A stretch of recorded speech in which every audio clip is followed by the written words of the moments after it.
কিন্তু চলে এসেছি দারুণ একটা রেস্টুরেন্টে। অনেক রেস্টুরেন্টেই খাওয়া দাওয়া করেছি, তবে এটার মতন কিন্তু কোথাও পাইনি। এতটা বড় একটা এরিয়া জুড়ে, আর সব থেকে মেন ব্যাপার এখানে কিন্তু খাবার মানুষে না, নিয়ে আসে একটা রোবটে, যেটা আমার কাছে ভীষণ ইন্টারেস্টিং লেগেছে।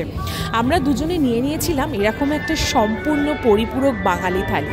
আর দেখো, আমাদের খাবার কিন্তু যথারীতি নিয়ে চলে এসেছে এই রোবটটা, যেটা আমার কাছে ভীষণ একটা ইন্টারেস্টিং এবং দারুণ লেগেছে। তবে হ্যাঁ, খাবারগুলো সার্ভ মানুষই করেছে।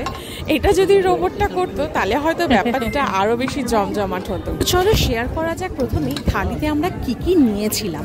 মাটন তো ছিলই, আর তার সঙ্গে ছিল ডাল, ঝুড়ি ঝুড়ি আলু ভাজা, শুক্তো, ছানার কোপ্তা, চাটনি, তার সাথে সন্দেশ, তার সাথে আম দই। তো প্রথমেই আমরা খাওয়া দাওয়া শুরু করব এই ডাল দিয়ে। আর হ্যাঁ, এখানকার মাটনের কিন্তু একটা স্পেশালিটি আছে। মাটনটা কিন্তু এরকমভাবে কুকারে দেয়, আর আলুও কিন্তু 2 পিস থাকে। টোটাল 4 পিস মাটন আর 2 পিস আলু থাকে। দারুণ স্বাদ, দারুণ, মানে ডালটা এত সুন্দর ঘন হয়েছে না, দুর্দান্ত লাগছিল ডাল দিয়ে এই ঝুড়ি আলু ভাজাটা। মানে যারা যারা এখানে এসে খেয়েছে, সরি, আমি তো বলতেই ভুলে গেছি আমি কোথায় এসেছি। এটা কিন্তু ছিল কৃষ্ণনগরের মাদারসাট রেস্টুরেন্ট। যারা এখানে এসেছো তাদেরকে নতুন করে তো কিছু খাবারের স্বাদের ব্যাপারে বলারই নেই, কিন্তু যারা এখনও আসোনি, সিরিয়াসলি দুর্দান্ত খাবার।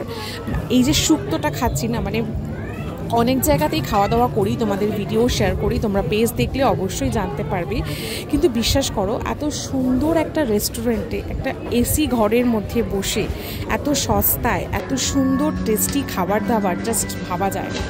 আমরা নিয়েছিলাম এক্সট্রা রাইস, সেটাও কিন্তু এই রোবটটা নিয়ে চলে এসেছিলো, আর কাকিমাটা সার্ভ করে দিয়েছিল। এখানে এক্সট্রা রাইসের জন্য চার্জেস লাগে হচ্ছে 50 রুপিস। তবে যাই বলো না কেন, খাওয়া দাওয়ার স্বাদ কিন্তু ভীষণ ভালো, চালের কোয়ালিটিও খুব সুন্দর। ছানার কোপ্তাটা ভীষণ সফট ছিল, ভীষণ সুন্দর টেস্ট ছিল।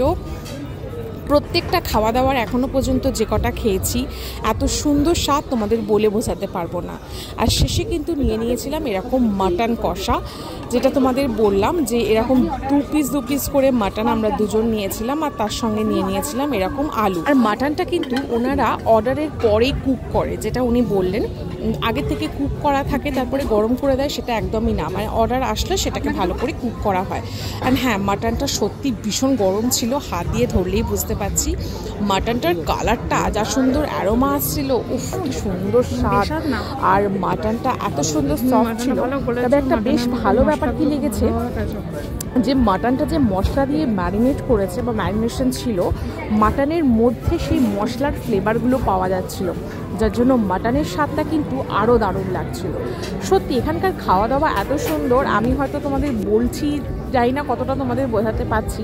সত্যি এর আগে আমরা কৃষ্ণনগরের একটা নাইস ক্যাফে বলে একটা হোটেলে গেছিলাম, সেখানকার খাওয়া দাওয়ার দাম আর সেখানকার খাওয়া দাওয়া, মানে রেস্টুরেন্টের ব্যবস্থাপনা অনুযায়ী খাওয়া দাওয়ার দাম অনেক বেশি, কিন্তু এখানে সেই তুলনায় এত সুন্দর একটা রেস্টুরেন্ট, কিন্তু খাওয়া দাওয়ার দাম কিন্তু একদমই সেরকম না।